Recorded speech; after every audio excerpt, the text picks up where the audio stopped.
শাইখুল হাদিস আল্লামা আজিজুল হক রাহমাতুল্লাহি আলাইহি ছবি মুহাম্মদ শহীদ খান মঞ্চে আছে শহীদ খান প্রস্তুত থাকবে তৌফিক রহমান।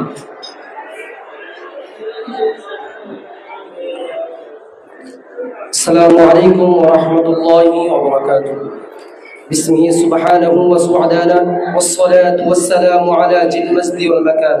أما بعد فأعوذ بالله من الشيطان الرجيم. بسم الله الرحمن الرحيم. وأنزلنا إليك الكتاب بالحق لتحكم بين الناس بما أراك الله. وقال رسول الله صلى الله عليه وسلم عليكم بسنتي وسنة الخلفاء الراشدين المهديين. বাজিসে দামামা বাদরে আমামা শির উঁচু করি মুসলমান, দাওয়াত এসেছে নয়া জামানার ভাঙ্গা কিল্লাই পড়ে নিশান। আঞ্জুমানে তোলাবা জামিয়া কর্তৃক আয়োজিত বার্ষিক প্রতিযোগিতা সেমিনারে উপস্থিত সদস্য পরিচালক, বিজ্ঞ বিচারক মণ্ডলী এবং আমার সামনে উপস্থিত প্রাণপ্রিয় ছাত্র ভাইরা, সকলকে আমার পক্ষ থেকে আন্তরিক শুভেচ্ছা মোবারকবাদ জানিয়ে আমার প্রতিপাদ্য বিষয়বস্তু খেলাফতে রাশিদার সুন্নাহর যুগ সম্পর্কে কিঞ্চিত পরিমাণ আলোকপাত করব। ওয়া তৌফিক ইল্লা বিল্লাহ। পাহাড়ের এক গুহায় এক বৃদ্ধ ব্যক্তি আল্লাহর ইবাদতে মশগুল থাকত। হঠাৎ কে জনে তার মুখে আহার উঠিয়ে দিত। এটাই খেলাফতে রাশিদার সোনালী যুগ, যা আমি আপনাদের সামনে উপস্থাপন করব। মুহতারাম হাজিরিন, জাহিলিয়াতের যুগে রাসূল সাল্লাল্লাহু আলাইহি ওয়াসাল্লাম আবির্ভূত হয়ে অন্ধকার যুগকে আলোর দিকে পরিণত করেছিলেন। রাসূল সাল্লাল্লাহু আলাইহি ওয়াসাল্লামের ইন্তেকালের পর এই সোনালী রাজ্যকে কে নিয়ন্ত্রণ করবে, এই ব্যাপারে সকলে ব্যথিত ও বিভ্রান্ত হয়ে পড়েছিল।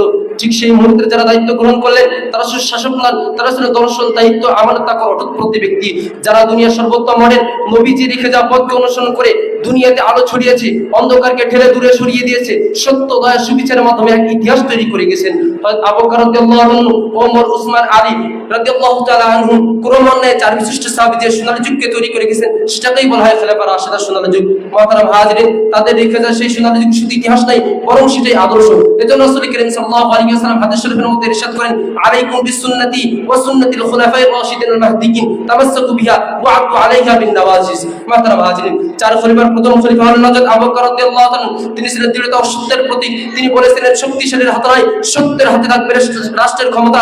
এজন্যই যেদিন তিনি খেলাফত গ্রহণ করেছিলেন সেদিন তিনি উচ্চ কণ্ঠে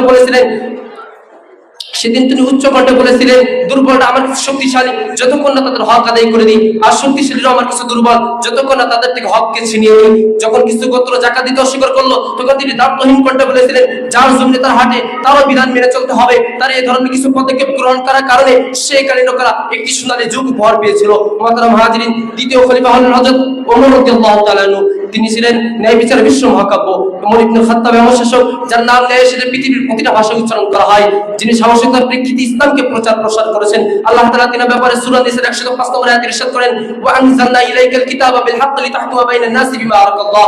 আর এই আয়াতের সর্বোচ্চ ব্যাখ্যা হচ্ছে ওমর রাদিয়াল্লাহু তাআলা জীবনে পাওয়া যায়। একবার ওমর বলেছিল, আমি ওমরকে রাজপ্রাসাদে পেলাম রাস্তার ধারে নিরাপদে শুয়ে আছে। যে রাজা নিজের ভয় নাই, আল্লাহর ভয় রাষ্ট্র পরিচালনা করে, তার দরজার পাহাড়ের সেনাবাহিনী লাগে না। মুহতারাম হাজিরিন, তৃতীয় খলিফা হলেন হযরত উসমান রাদিয়াল্লাহু আনহু।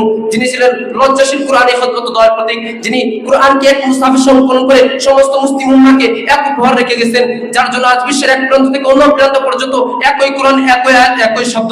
রাসূল করিম সাল্লাল্লাহু আলাইহি ওয়াসাল্লাম তিনি সম্পর্কে ইরশাদ করেন, আর আস্তাহি মিন রাজুলিন তাস্তাহি মিনহুল মালায়েকা। চতুর্থ খলিফা হলেন হযরত আলী রাদিয়াল্লাহু তাআলা আনহু। তিনি ছিলেন দূরদর্শিতা, জ্ঞানী ও সাহসের বীর পুরুষ। রাসূল করিম সাল্লাল্লাহু আলাইহি ওয়াসাল্লাম তিনি সম্পর্কে ইরশাদ করেন, আলা মাদিনাতুল ইলম ওয়া আলিকুন বাকুহা। মুহতারাম হাজিরিন, খেলাফতে রাশিদার সোনালী যুগের অন্যতম বৈশিষ্ট্য হলো পূর্ণ বিচার, দুর্নীতিমুক্ত রাষ্ট্র ব্যবস্থা, দরিদ্রমুক্ত সমাজ, শক্তিশালী প্রতিরক্ষা ব্যবস্থা। এটাই ছিল সেই খেলাফতে রাশিদার যুগ, যেটা তিনারা তৈরি করে গেছিলেন। কিন্তু আজ আমরা চারপাশে তাকালে কি দেখতে পাই? আজ আমরা দেখতে পাই ক্ষমতার জন্য লড়াই, দুর্নীতির স্রোত, স্বার্থের দাপট, নীতির পতন। মানুষ চাই শান্তি, শান্তি কোথায়? মানুষ চাই ন্যায়, ন্যায় কোথায়? আসলে আজ আমরা ভুলে গেছি সমস্যাটা আমাদের চারপাশে নেই, সমস্যাটা আমাদের অন্তরে। তাই বলবো, হে মুসলিম যুবক, জাগ্রত হও, সাহসের দরজাকে খুলে দাও, জ্ঞানকে অস্ত্র বানাও, সত্যকে পতাকা বানাও। তোমাকে ফিরতে হবে কুরআনের দিকে, সুন্নাহের দিকে, আমানতের দিকে, ন্যায়ের দিকে। তোমাকে ফিরতে হবে কুরআনের দিকে, সুন্নাহের দিকে, আমানতের দিকে, ন্যায়ের দিকে। কিন্তু মনে রাখতে হবে, আমরা বাংলার জমিন থেকে এক জালালকে, আমরা বাংলার জমিন থেকে এক জালেমকে হটিয়েছি। এখন আমরা চাই না দ্বিতীয় করে বাংলার জমিনে সিংহাসন দখল করুক। যদি বাংলার জমিনে সিংহাসন দখল করতে হয় তাহলে আবু বকরের মতো সত্যনিষ্ঠা, ওমরের মতো ন্যায়পরায়ণ, আলীর মতো ধৈর্যশীল জ্ঞানী হতে হবে। তাহলে বাংলার জমি সোনার বাংলায় সোনার দিকে পরিণত হবে। পরিশেষে বলতে চাই, যদি আমরা ন্যায় চাই আমাদেরকে ফিরতে হবে খলিফা রাশিদের দৃষ্টান্তে। যদি আমরা শান্তি চাই আমাদেরকে ফিরতে হবে তাদের তাকওয়া চরিত্রের দিকে। তাহলে পৃথিবীর ইতিহাসে আবার পুনরায় লিপিবদ্ধ হবে যে মুসলমানরা উত্তমের দিকে ফিরেছে। তাহলে মানবতা সূচি আবার পুনরায় উদিত হবে। তাই বলতে চাই, এটা হিন্দু জনতা যদি আমাদেরকে খেলাফত গ্রহণ করার জন্য ওই শাপলা চত্বরে পুনরায় একত্রিত হতে হয়, নিজের রক্ত ফিরিয়ে দিতে হয়, নিজের দামকে ফিরিয়ে দিতে হয়, নিজের পরিবার পরিজনকে বিসর্জন দিতে হয়, কে কে উপস্থিত আছি, কে কে উপস্থিত আছি। আল্লাহ সুবহানাহু ওয়া তাআলা আমাদের সকলকে খেলাফত রাশিদের সুন্দর যুগ সম্পর্কে জেনে সে নিজের দেশকে নিজের জাতিকে বাঁচার তৌফিক দান করুক। নাসরুম মিনাল্লাহি ওয়া ফাতহুন করিম। অবশ্যই মুমিন। আসসালামু আলাইকুম ওয়া রাহমাতুল্লাহি ওয়া বারাকাতুহু।